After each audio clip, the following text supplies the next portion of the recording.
Atong sayro ng dugang pang mga balita sa Mindanao. Makauban nato si Cyril Chavez live sa Cagayan de Oro City. Cyril. Salamat Sara. Samdan ang magsuon nga parking boy human gikulata og gibunalan og tubo atol sa nahitabong riot sa Zamboanga City. Nakaalerto si Efren Mamak. Gisikaran.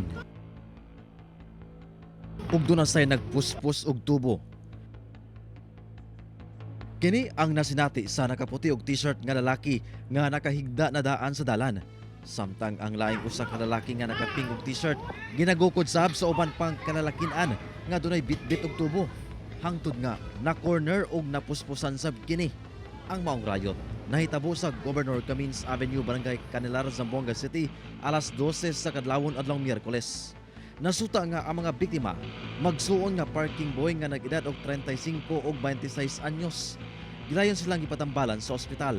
Hinuon ana-ana sila sa maayong kahimtang. Atol sa hot pursuit operation sa kapulisan, duha ka mga lalaking nalambigit sa riot ang nadakpan nga nag-edad og 28 ug 20 anyos nga taga San Jose, Kawakawa. Magatubang kini og reklamong physical injuries.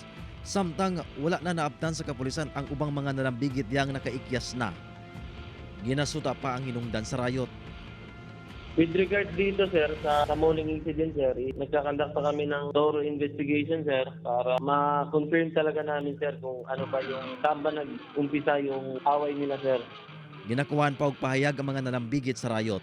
Kauban si Gary Balantay ug Bong Vicencio, Efren Mamak. 1 Mindanao.